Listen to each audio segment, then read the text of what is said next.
Hello बच्चों आज के वीडियो में हम बात करेंगे नीट यूजी 2025 का फाइनल पैटर्न क्या हो सकता है। बच्चों जैसे कि हमें पता है नीट यूजी 2024 लीक होने के बाद सुप्रीम कोर्ट ने एक हाई पावर कमेटी बनाई थी एनटीए की फंक्शनिंग को चेक करने के लिए और एनटीए की फंक्शनिंग में क्या बदलाव होने चाहिए उन बदलाव को रिकमेंड करने के लिए। इस कमेटी को हेड किया था इसरो के former chairman doctor N Radhakrishnan ने। तो फाइनली कमेटी ने सुप्रीम कोर्ट में अपनी रिपोर्ट सबमिट कर दी है। दोस्तों कमेटी ने अपनी रिपोर्ट एनटीए की फंक्शनिंग पे सबमिट करी है, बट एनटीए इनमें से कितनी बातों को मानेगा कितनी बातों को नहीं मानेगा इसका कंफर्मेशन हमें होगा जब ऑफिशियल नोटिफिकेशन एग्जामिनेशन का रिलीज हो जाएगा, जो कि यूजुअली जैन एंड या फैब में होता है। तो बच्चों बात करते हैं कमेटी में मेन रिकमेंडेशन क्या है और प्रैक्टिकली इनमें से किस रिकमेंडेशन को एनटीए मान सकता है और यूँ कहें कि हमारा फाइनल पैटर्न क्या हो सकता है। रिकमेंड किया गया है कि एग्जामिनेशन ऑनलाइन हो या हाइब्रिड मोड में हो। ऑनलाइन क्या होता है जब पूरा पेपर सीबीटी मोड में होता है, कंप्यूटर बेस्ड पेपर होता है, कंप्यूटर पे ही आपको पेपर अपना सोल्व करना होता है, आपका रिस्पॉन्स वहीं पे सबमिट हो जाता है। हाइब्रिड मोड वो होता है कि जब कंप्यूटर स्क्रीन पे आपके सामने पेपर होता है और ओएमआर को आपको फिजिकली फिलअप करना होता है, वो हाइब्रिड मोड होता है। तो बच्चे मुझे लगता है कि इनमें से ना तो एग्जाम हाइब्रिड मोड में होने वाला ना ऑनलाइन में होने वाला, क्योंकि एनटीए इसको एक्सेप्ट करने वाला नहीं है। क्यों नहीं है? क्योंकि हमारे पास डिजिटल इंफ्रास्ट्रक्चर एक समय में 24 लाख कंप्यूटर अवेलेबल होना, सर्वर का सही से काम करना, ये चीज़ पॉसिबल नहीं है। इस केस में एनटीए को क्या करना पड़ता है, एग्जाम को कई पार्ट में स्प्लिट करना पड़ता है। यानी मान लो 20 डेज में एग्जामिनेशन को स्प्लिट करना पड़ा, तो ऐसा करके तो 2 महीने एग्जामिनेशन चलेगी और 20 पेपर होने के बाद फिर नॉर्मलाइजेशन वाली प्रॉब्लम आएगी 100% आएगी।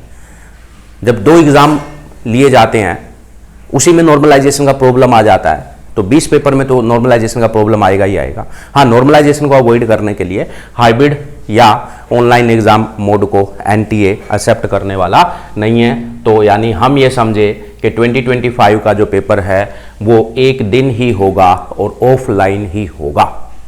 मल्टी स्टेज एग्जामिनेशन, हाँ यस इट इज पॉसिबल, ये दोस्तों पॉसिबल है।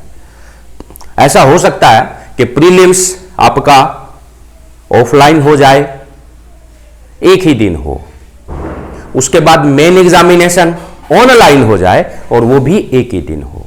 यानी एग्जाम को प्री और मेंस 2 पार्ट में स्प्लिट किया जा सकता है, इससे लीकेज के चांस काफी हद तक कम हो जाएंगे। ऐसा चीज मुझे लग रहा है, ये चीज पॉसिबल हो सकती है।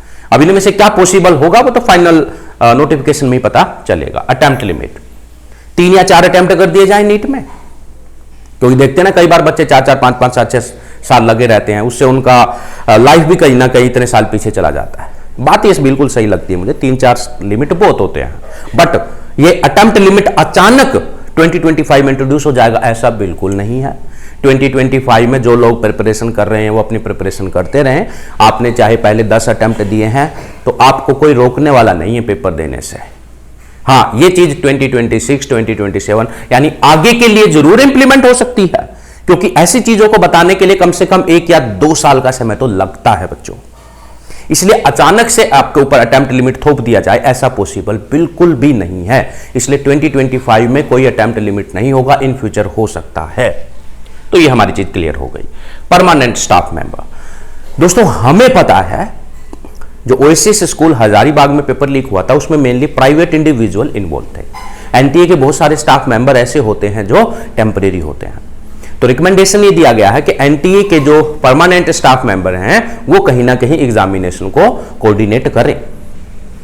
जैसे कि इतने सारे एग्जाम सेंटर्स होते हैं, हर एक सेंटर का एक कोऑर्डिनेटर होता है। वो कोऑर्डिनेटर यूजुअली उस स्कूल का प्रिंसिपल या वाइस प्रिंसिपल होता है, जो कि अगर प्राइवेट स्कूल में सेंटर है तो जो कि एक प्राइवेट इंडिविजुअल हो जाता है।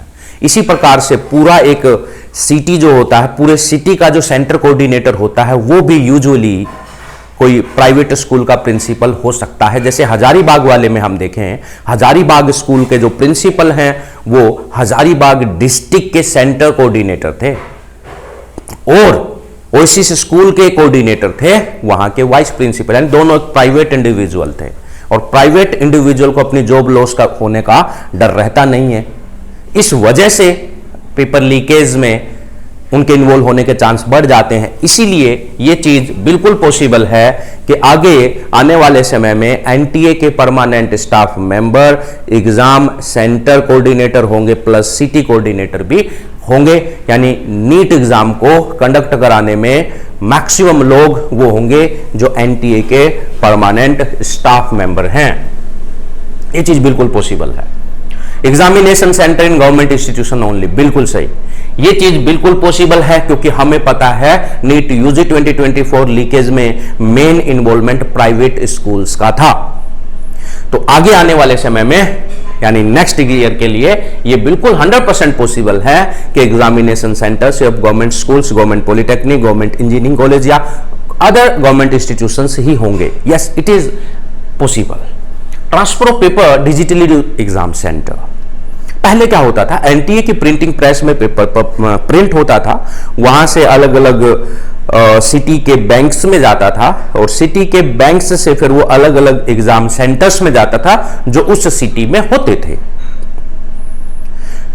लेकिन रिकमेंडेशन ये दिया गया है कि मान लो 5000 एग्जामिनेशन सेंटर हैं, 5000 एग्जामिनेशन सेंटर में डिजिटली भेजा जाए और हर एक एग्जामिनेशन सेंटर मॉर्निंग में पेपर होने से पहले पेपर को प्रिंट करे और फिर स्टूडेंट को हैंड ओवर करे। मुझे लगता है ये बिल्कुल भी पॉसिबल नहीं है, क्योंकि 5000 अलग अलग जगह पे पेपर डिजिटली भेजा जाना और कौन उसको डिजिटली आगे फॉरवर्ड कर दे, इस चीज की कोई गारंटी नहीं है।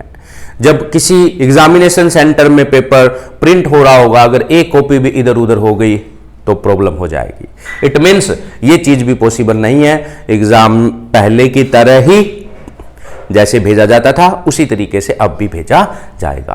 तो दोस्तों, ये थे रिकमेंडेशन जो हाई पावर कमेटी ने दिए हैं और ये थी फाइनल पॉसिबिलिटी क्या हो सकती है इन रिकमेंडेशन पे। तो I hope you will like this video. Thank you.